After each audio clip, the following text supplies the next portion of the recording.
주목을 화려하게 받고 등장을 했지만은 그 끝은 좋지 않을 거다. 이준석과 한동훈은 관심 없다. 나도 싫어. 윤석열 싫어 죽겠어. 이재명은 요즘 뭐하지? 합류를 선언했습니다. 저는 다 아니까요.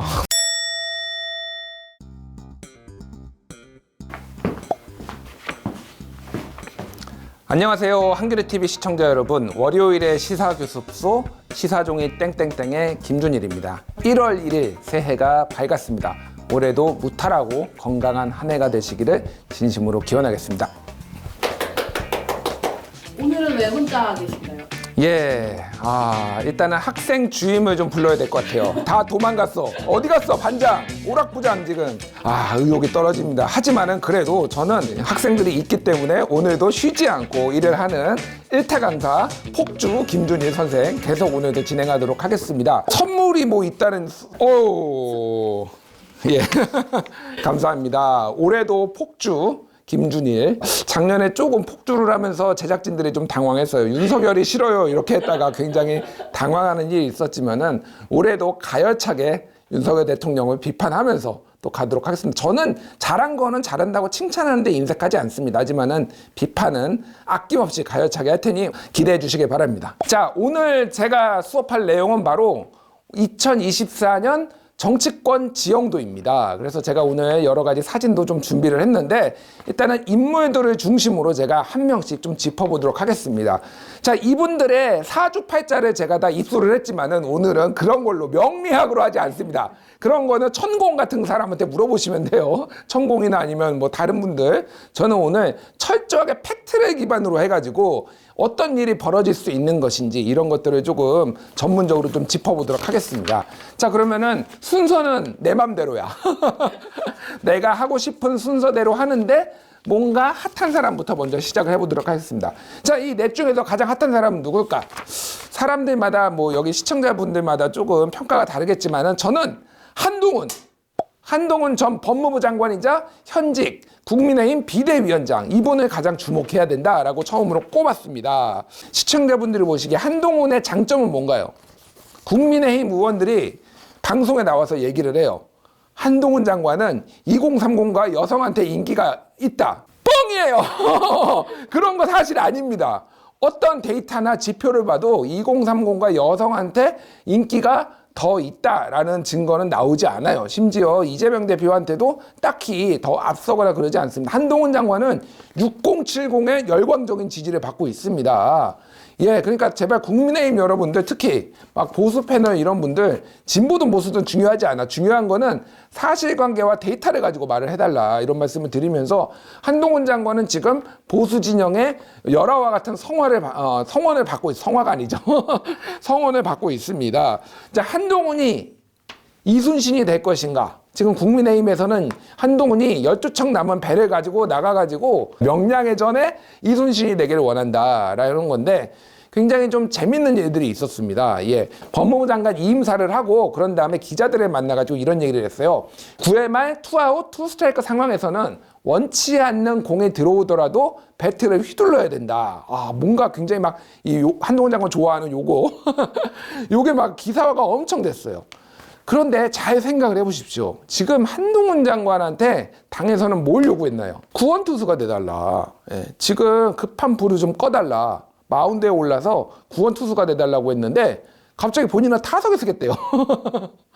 한방 홈런을 치겠다, 이런 욕심을 부리고 있는 거예요. 이게 그냥 말장난 같은 게 아닙니다. 진심으로. 왜 그러냐면은 한동훈 장관은 지금까지 평생을 특히 검사부터 해가지고 법무부 장관까지 본인은 굉장히 공격적으로 상대방을 압박해 왔어요. 그게 피의자가 됐든 아니면 야당이 됐든 법사위원이 됐든 누가 됐든 상대방의 약점을 흡협하면서 본인의 가치를 올리는데 굉장히 능숙하고 그걸로 스타덤에 올라서 보수의 1위 대선 후보가 됐거든요. 갑자기 그런데 이분이 자기 성찰적이 될 수 있을까요? 제가 누누이 얘기하는 게 있어요. 사람은 안 변합니다. 윤석열 대통령도 안 변해요. 이재명 대표도 안 변해요. 변하면은 죽는 날이에요. 그날 갑자기 죽습니다. 변하지 않아요. 그걸 봤을 때 한동훈 장관의 이 공격적인 태도, 이것은 변하지 않을 것이다. 모두가 불난 거, 지금 실점 위기를 막아달라고 하는데 갑자기 본인은 득점을 더 올리겠다, 홈런을 치겠다고 타석에 들어섰어요. 그거의 증거가 뭔지 아십니까? 최근에 연말에 혹시 국민의힘 비대위원 선임된 거 보셨어요? 절반은 민주당을 까기 위해서 영입한 사람들, 김경률 회계사, 뭐 박은식, 뭐 호남과 무슨 뭐 연대 뭐 대표 그 의사 하신 분들 대부분 다 민주당을 강력하게 비판해왔던 뭐 이런 분들이에요. 그런 분들이 절반을 포진했습니다. 자, 비대위원 그 김경률 회계사는 저는 개인적으로 뭐 안면도 있고요, 뭐 딱히 싫어하지 않습니다. 본인이 또 할 일을 하는 거라고 저는 생각을 하지만은 김경률 회계사가 정말로 국민의힘 비대위원에 어울릴까요? 저는 김경률 회계사 같은 분은 민주당 비대위를 해야 된다고 생각해요. 왜냐면은 민주당이 뭔가 문제가 있잖아요. 여러모로 문제가 있는데 거기에서 우리가 성찰을 하겠습니다. 그래서 김경률 같은 사람도 우리가 비대위원으로 쓰겠습니다. 그러면 사람들이 이야 드디어 민주당이 이제 이를테면 팬덤 정치도 청산을 하고 뭐 여러 가지 문제점도 청산을 하고 달라지려고 하나라고 중도층 물론 강성 지지층은 싫어하겠지만은 뭐 이런 게 서사가 만들어진단 말이에요. 근데 김경률을 데려다가 어디다 쓰려고?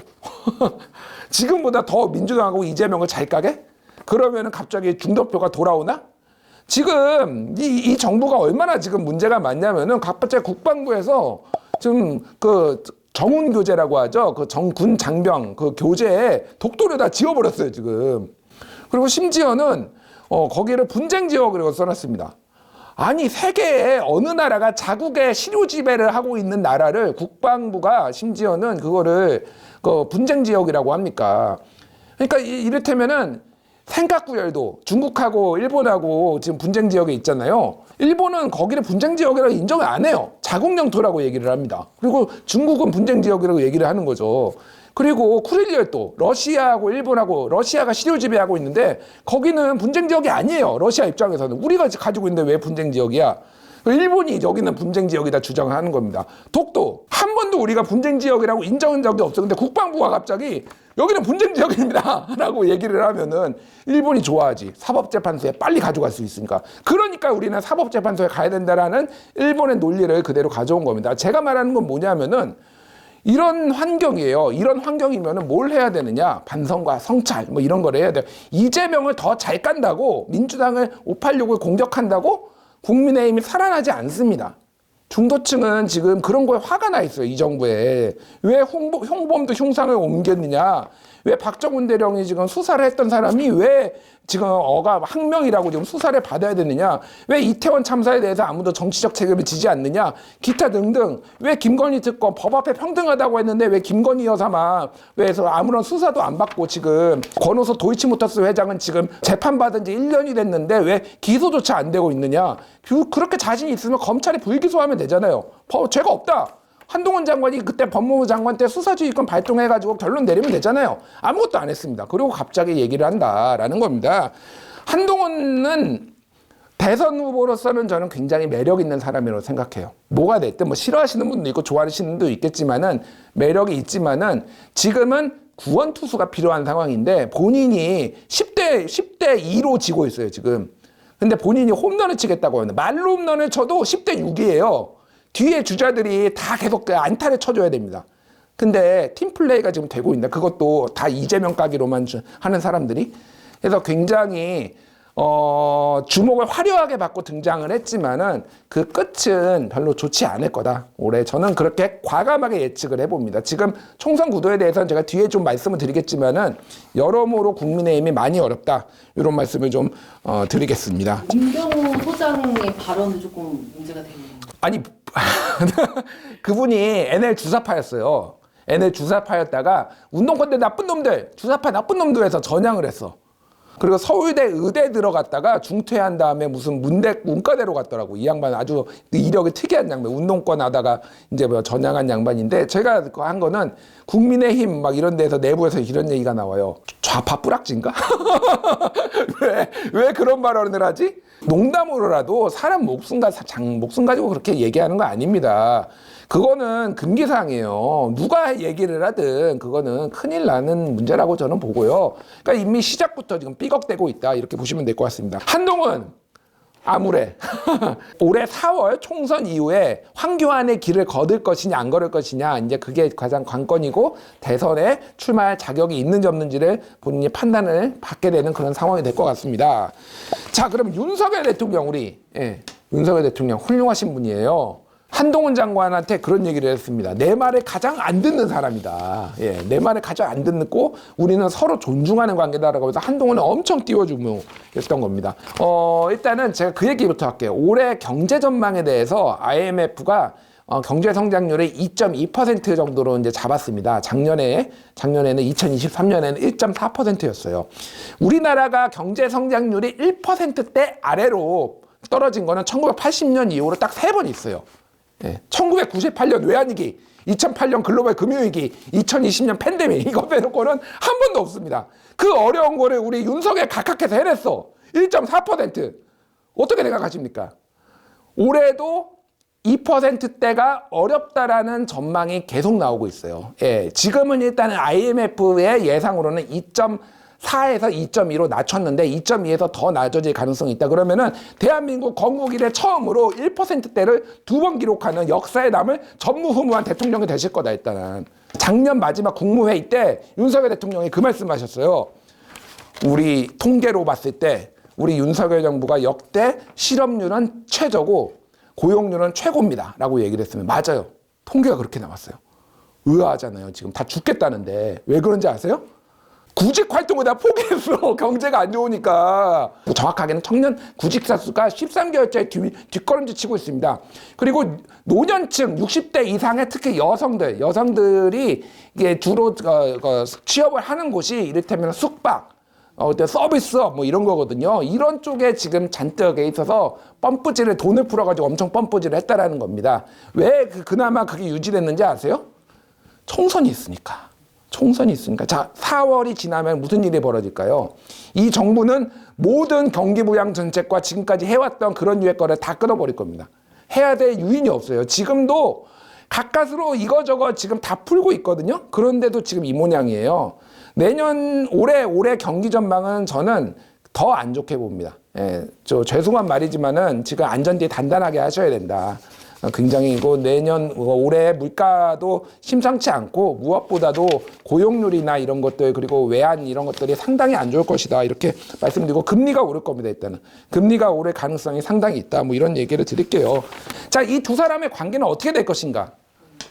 자, 6.29 선언 얘기를 해요. 한동훈은 6.29 선언을 하는 그런 자기 말을 하는 그런 사람이 될 것이다라고 얘기를 하는데 한동훈 자 일단은 노태우와 전두환의 관계는 친구 관계가는 옛날에는 친구였지만 사실은 상하 관계였어요. 그래서 우리가 잘못 알고 있는 건 뭐 아시는 분은 아시겠지만은 6.29 선언은 사실은 노태우가 발표는 했지만은 전두환이 승인을 해주지 않으면은 안 되는 거였습니다. 근데 전두환은 자기가 장기 집권하려다가 안 되니까 그걸 한 거거든요. 6.29 선언을.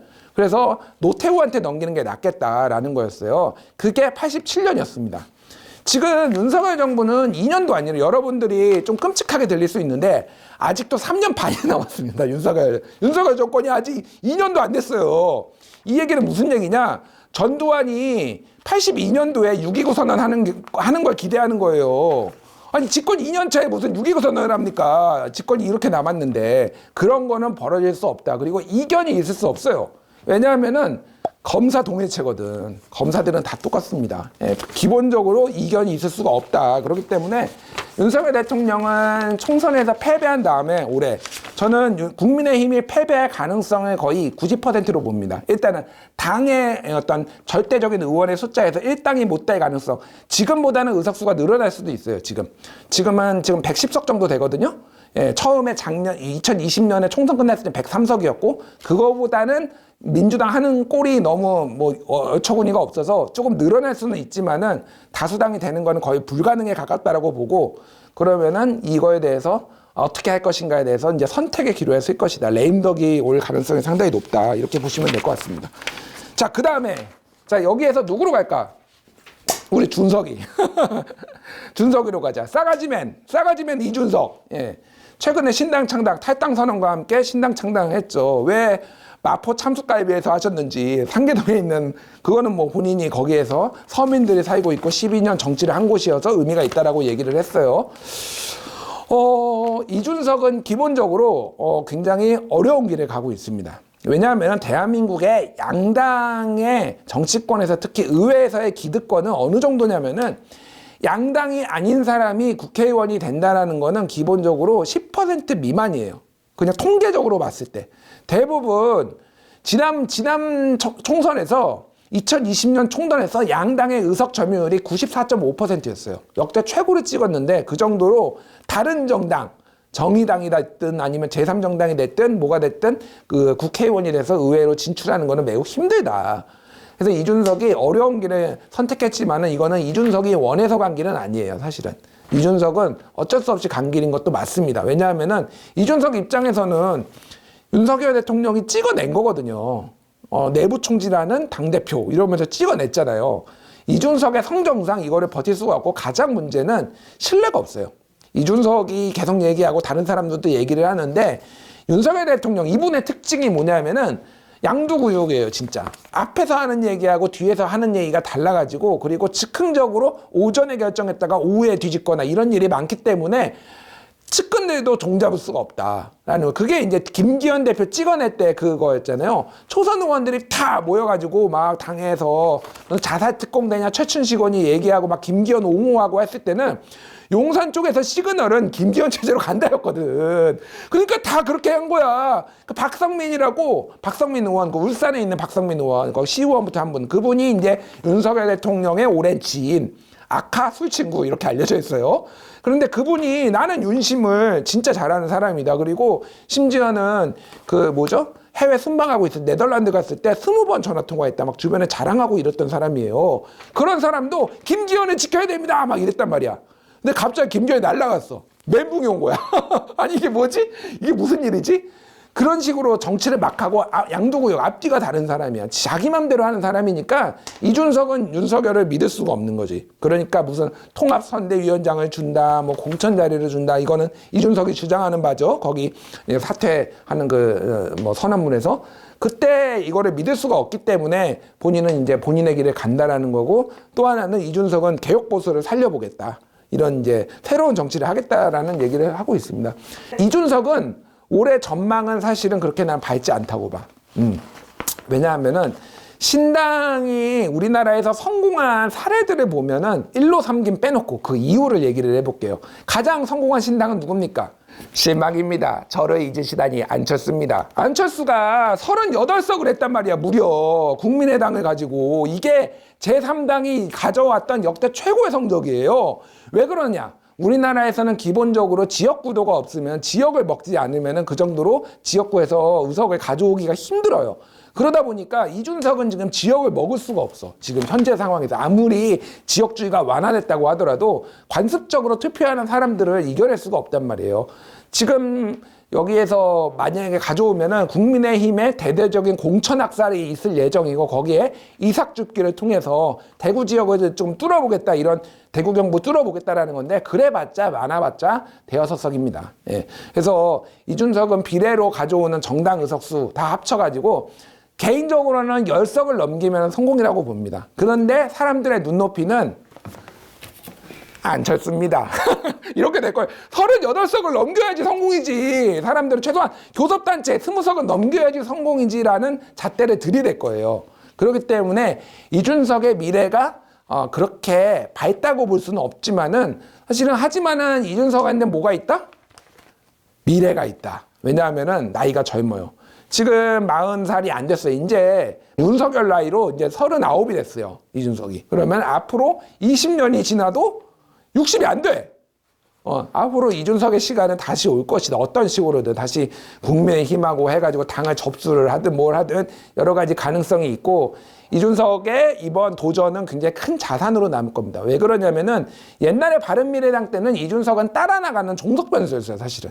그렇지만 지금은 온전히 본인의 힘과 본인의 역량으로 뭔가를 만들어냈고, 다른 것보다도 이 지금 또 얘기를 하겠지만은 이 사람들은 다 저쪽 당이 싫어요를 외치고 있어요. 국민의힘의 기조는 뭡니까? 이재명이 문제야, 이렇게 얘기하고 있어요. 민주당은 뭘 얘기하고 있죠? 윤석열이 문제야. 예, 이준석은 뭘 얘기하고 있어요? 둘 다 문제인데 대한민국의 미래가 문제야, 이 얘기를 했어요. 그래서 나는 미래를 얘기하겠다라는 건데, 이게 지금은 큰 울림이 없을지언정 점점점 그 울림이 커질 수 있을 거다. 그래서 지금의 작은 성과에 너무 실망할 필요는 없다. 이준석 지지자들한테는 그 말씀을 드리겠습니다. 그래서 앞으로 좀 더 다른 정치적인 미래가 펼쳐질 수 있다. 하지만은 엄청나게 큰 기대를 하면 안 된다. 안철수를 뛰어넘기 힘들어. 안철수는 대단한 사람이야. 그런 걸 보면은 그렇게 보시면 될 것 같아요. 천하용인에 천하인이 됐는데 천하인의 운명은 좀 어떨 거라고 보시나요? 천하람 당협위원장한테는 개인적으로 좀 친분이 있고요. 저랑 동갑이에요. 띠동갑. 그래서 우리 하람이한테 가끔 개인적으로 좀 좋아해요. 많이 좋아하고 천하람은 사실 좋아하는 사람 되게 많잖아요. 이미지가 좋잖아. 그래서 이런저런 얘기도 하고 그래요. 그래서 제가 개인적으로 조언을 좀 해줬습니다. 사실은 조언을 해줬는데 제가 2번의 조언을 해줬어요. 천하람 위원장한테. 처음에는 신당이 막 만들어지려고 할 때, 아직 확인이 안 되고 이제 신당 얘기가 막 나올 때, 그때는 제가 신당에 가는 거를 좀 신중하게 생각해봐라. 왜냐하면은 너의 몸값은, 당신의 몸값은 앞으로 점점점 올라갈 거다. 국민의힘 내부에서. 너 개혁 보수가 굉장히 씨가 마르기 때문에 그거를 이제 김용태가 지금 그런 포지셔닝을 취한 거지. 근데 제가 작년 말에 다시 천하람 위원장한테 했던 얘기는, 이거는 뭐 어쨌든 본인이 판단을 하고 본인이 선택을 하는 거니까 그렇겠지만은 합류를 하는 것도 나쁘지 않겠다. 단점은 이준석계로 불리우는 그 꼬리표를 떼기가 힘들다라는 거. 하지만은 이준석도 한때는 박근혜 키즈라고 불렸지만은 본인의 역량을 발휘해서 그걸 뛰어넘었잖냐. 그러니까 천하람도 이준석계로 지금 분류될 수 있지만은 본인이 더 뛰어난 정치를 하면 된다라는 거 하나. 또 하나는 지금은 국민의힘이 거의 잿더미가 될 것 같다, 내가 보니까. 그래서 바깥에서 다른 방식으로 모색을 해도 이 사람들이 너무 이제 귀하기 때문에 만에 하나 다시 남은 나중에 당을 합치든 아니면 독자 노선을 걷든 여러 가지의 다지선다 이런 가능성이 생길 것 같다. 그리고 이준석 신당으로 순천에 출발을 하든 국민의힘으로 순천에 출마를 하든 별로 차이가 없고 오히려 이준석 신당이 나을 수도 있다. 다자구도가 되면 무슨 일이 벌어질지 모른다. 그러니까 그렇게 한번 생각을 해봐라 이렇게 얘기를 했어요. 그래서 합류를 선언했습니다. 예. 합류를 선언한 거는 지금 이 시점에는 예언이지만은 요거를 보시는 때는 사실이 될 겁니다. 예.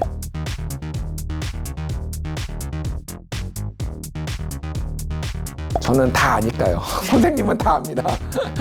이준석과 한동훈의 관계는 어떻게 전망이 되시나요? 총선 전까지. 이준석과 한동훈은 자기들끼리 얘기를 하는 게 있어. 관심 없다. 죄송합니다. 관심 진짜 많어. 맨날 뭐라고, 이 한동훈이 뭐라고 얘기하고 정치를 게임하듯이 한다. 뭐 게임은 뭐 무슨 얘기인지 모르겠다. 뭔 얘기인지 모르겠다. 뭐 세대 뭐 포이론 뭐 갈라치기다 뭐 너는 그러면 세대 포이론 같은 전략이라도 있냐, 이길 수 있냐 뭐 이런 식으로 한단 말이야. 근데 여기는 주적 관계가 아니야. 왜냐하면은 지금 여기는 주적이 누구냐? 이재명이야. 그리고 누구냐? 여기는 주적이 표면상으로는 윤석열, 왜냐면 반윤이니까. 하지만은 나는 미래로 가겠다 선언을 했어. 그러면은 한동훈하고 싸운다고 본인의 표가 더 오지 않는다라는 거 알고 있어. 다만 이렇게 티격태격 되면은 뭐냐면은 내 선명성이 드러난다라고 둘 다 생각을 할 거야. 그러니까 소소하게 말다툼을 하는 거 하나, 그리고 차기의 대권에 두 사람 다 가능성이 있는데 차기의 보수 진영이 쑥대밭이 됐을 때 그거를 재건할 사람이 누구인가를 놓고 본인의 노선 경쟁을 하고 있다. 보이지 않는 치열한 노선 경쟁을 하고 있다. 이 정도는 보면 될 것 같고요. 그래서 아마 그냥 계속 뭔가 한마디 하면은 또 티격태격되고 이런 게 아마 4월 달까지 있지 않을까 그렇게 보여집니다. 그러면은 우리 재명이 형, 이재명 대표에 대해서 얘기를 해보겠습니다. 우리 학생 여러분들한테 질문 드릴게요. 이재명은 요즘 뭐 하지? 이재명 뭐 하는지 아는 사람. 우리 실종된 이재명을 찾아주세요. 한 보수 언론에서 이런 표현을 썼어. 이재명을 보고. 제가 전에는 이런 표현을 썼었어요. 방송에서. 그래서 여러 명이 따라했어. 침대 축구처럼 침대 정치하고 있다. 누워가지고 아무것도 안 하고 있다. 이런 얘기를 했는데 최근에 한 보수 언론에서 묵살 정치를 하고 있다. 묵살 정치. 두 가지 의미가 있어요. 묵살한다. 잘 들어. 경청해. 예, 민주주의에는 다양한 의견이 있지요. 뭐 이런 얘기를 하고 아무것도 안 해. 다 듣고서 안 해. 묵살해, 다. 마치 다 듣는 것처럼 한다며. 근데 그 살자를 가로 열고 죽일 살자를 써놨더라고. 거기에서는. 무슨 얘기냐? 묵살 정치. 그러니까 다 그냥 뭉개고 뒤로 다 공천으로 다 자르고 있다라는 거야. 지금 민주당 공천 파동 났거든요. 아직 소소하지만 조용히 하나씩 다 쳐내고 있어요. 비명계를. 그런 묵살 정치를 하고 있어요. 근데 제가 민주당에 항상 얘기를 하고 지난번에 그 토론회 민주당 더민초 토론회에서 가서도 얘기를 했던 게 있습니다. 이건 사실 다른 정당에도 마찬가지예요. 민주당을 왜 다음 총선에서 찍어야 되지? 민주당 여러분께 당대표와 그 지도부한테 묻습니다. 왜 민주당을 찍어야 되죠? 저희가? 민주당은 이미 170석인데 왜 또 170석을 만들어야 돼요? 다수당을 만들어줘야 되죠? 민주당은 170석을 가지고 180석을 가지고 뭘 했습니까? 민주당은 110석을 가지면은 내년부터 4년 동안은 뭘 할 건가요? 몰라! 오직 하나야! 나는 윤석열이 싫어요. 나는 콩사탕이 싫어요. 윤석열이 싫어요. 윤석열 정권의 폭주를 막아야 됩니다라는 거는 알겠어. 알았어. 나도 싫어. 윤석열 싫어 죽겠어. 나라를 말아먹을 것 같아. 일본에 독도까지 팔아먹을 것 같아. 싫어 죽겠어. 하는데 그러면은 능동적으로 여기를 찍어야 되는 이유가 뭔지에 대해서 나는 설명을 한 번도 못 들어봤어. 진짜로. 여기 계신 시청자분, 뭐 민주당 지지자든 아니든 들어보신 적 있나요? 왜 민주당, 우리는 다수당이 돼서 지난번에는 잘 못해서 죄송합니다만 이번에는 다수당이 돼서 앞으로 4년 동안 뭘 하겠습니다. 하나도 모르겠어. 자, 민주당이 180석 가져간다고 생각을 해봐요. 170석. 지금하고 똑같아. 지금도 170석이고 국민의힘 110석이야. 그럼 무슨 일을 할 거냐? 싸우겠지 또. 우리는 특검을 하겠습니다. 우리는 법을 발의했습니다. 안 돼. 거부권, 판사 이렇게 하고 또 무한 정쟁, 무한 뭐 국정조사 뭐 하겠다 맨날 하고 또 검찰 압수수색 들어가고 또 이게 지금 앞으로 남은 3년 반 동안 윤석열 정부 3년 반 동안 또 있을 거야. 그럼 왜 민주당을 찍어야 되지? 민주당은 스스로의 존재 가치를 증명을 해야 돼요. 지금 그거에 선두에는 이재명이 있습니다. 이재명은 약속을 안 지켜요. 우리 재명이는요, 약속을 안 지켜요. 체포동의안 본인이 받겠다고 하고, 부체포 조건 포기하겠다고 하더니 갑자기 부결시켜주세요! 페이스북에 썼어. 그게 뭐야, 그게. 아니, 선거제도, 3월 4일에, 2022년 3월 4일, 대선 6일 전에 그런 얘기를 했습니다. 내가 당선되는 것보다 제3당, 제4당이 나오는 게 더 중요하다. 다당제가 내 꿈이다.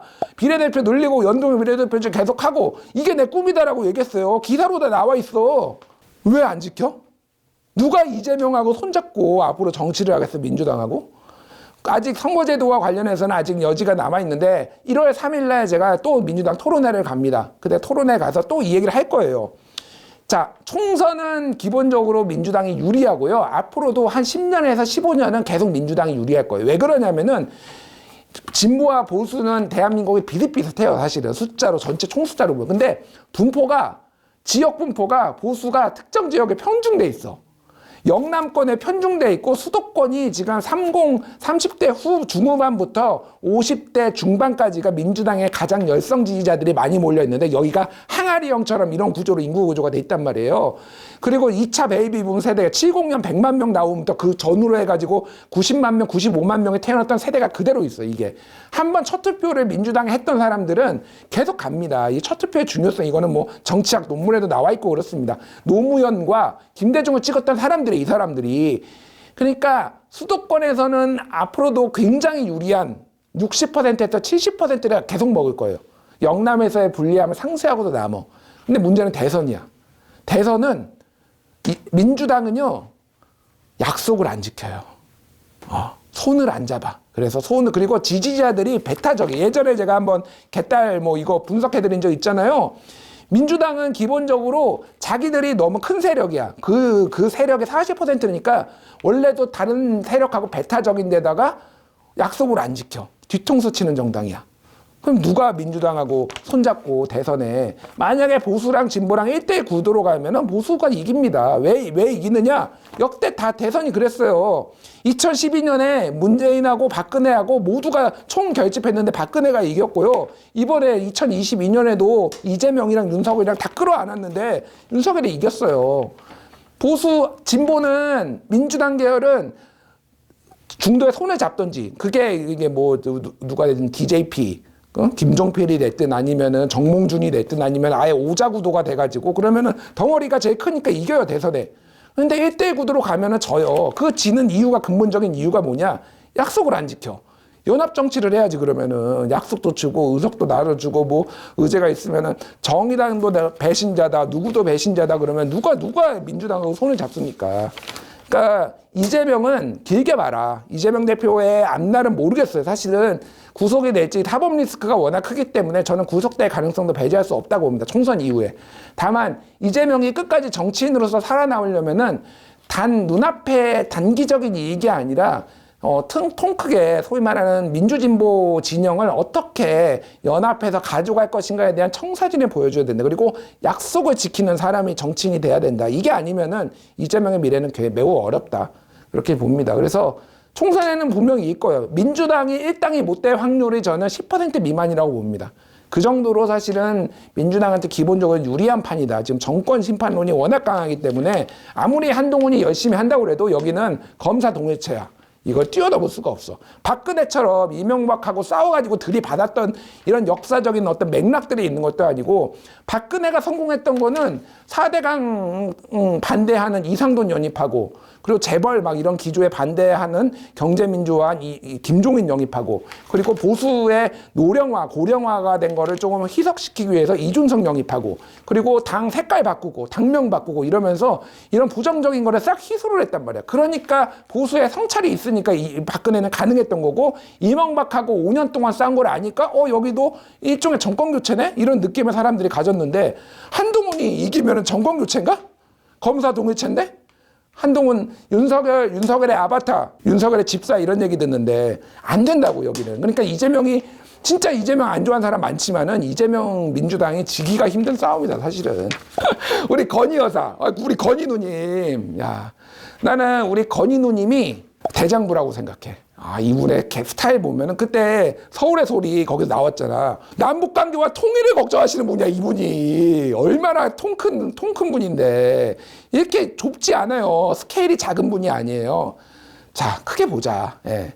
아니 도이치모터스 주가 조작 권오수 집행유예 나왔어. 주범인데 빵에 간 것도 아니라고 집행유예 나왔다고. 거기에서 심지어 공범들의 일부는 무죄 나왔어.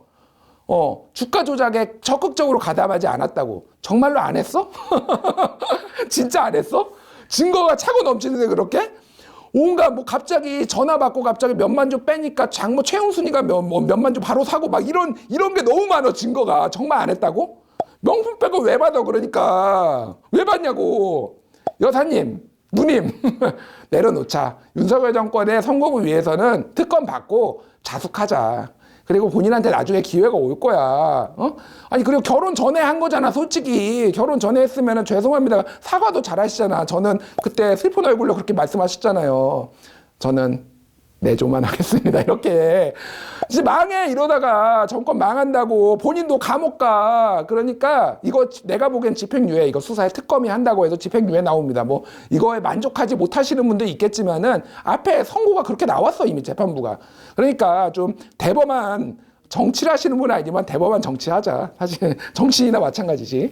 대통령 배우자 김건희 도이치모터스 주가 조작 의혹 진상규명을 위한 특별검사 임명 등에 관한 법률안에 대한 수정안은 가결되었음을 선포합니다.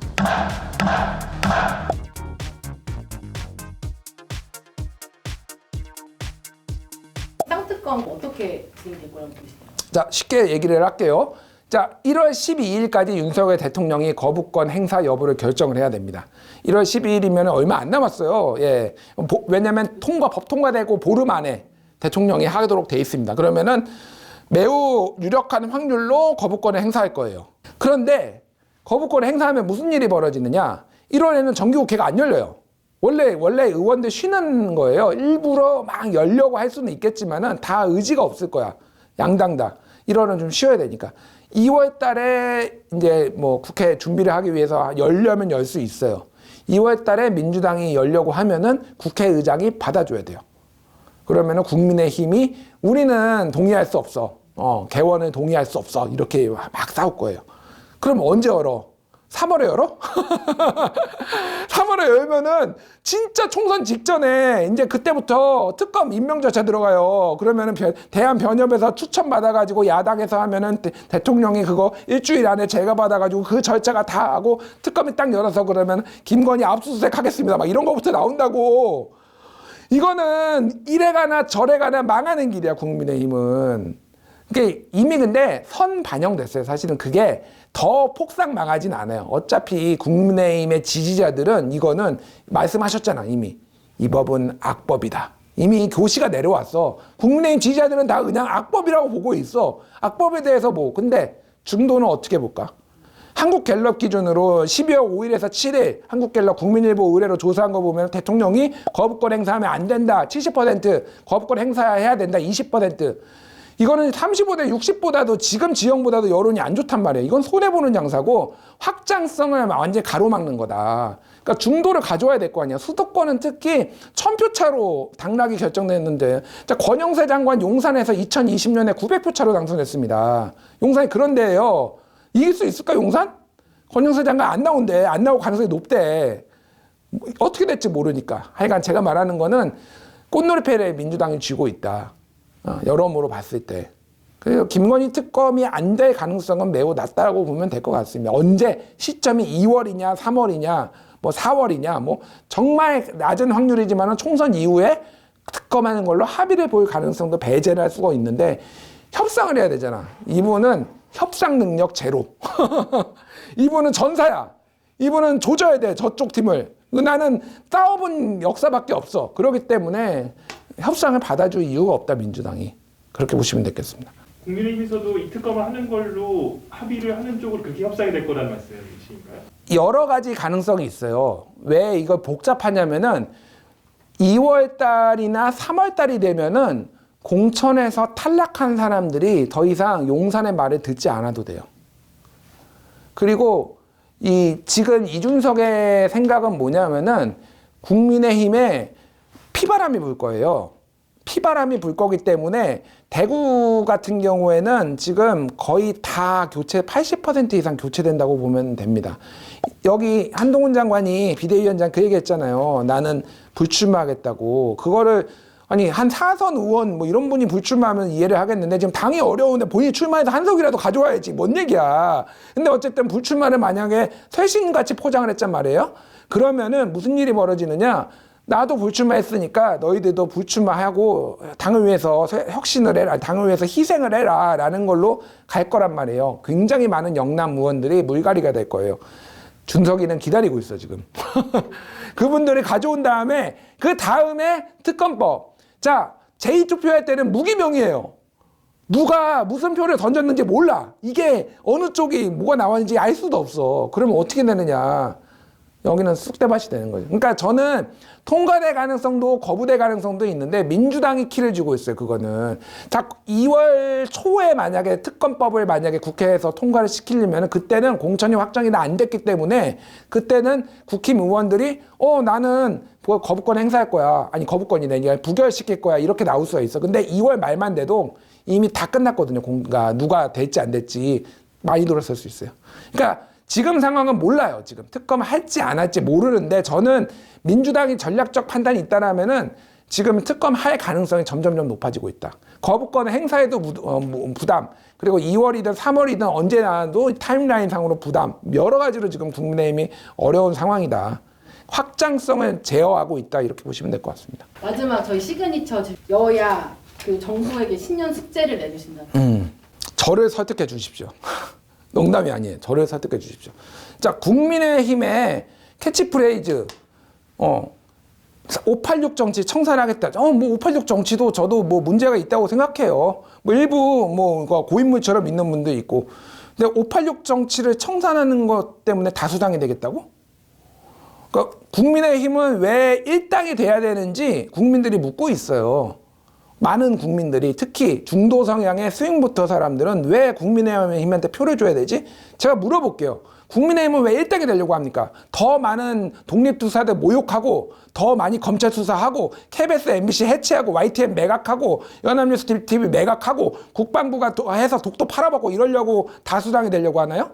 그냥 지금 하십시오. 그러면 행정부가 다 하고 있잖아요. 왜 다수당이 돼야 되는지에 대해서 이유를 좀 나한테 얘기를 해줘라 라는 거를 말씀드리고 여기도 말씀드릴게요. 아까 얘기했잖아. 지금도 170석이야.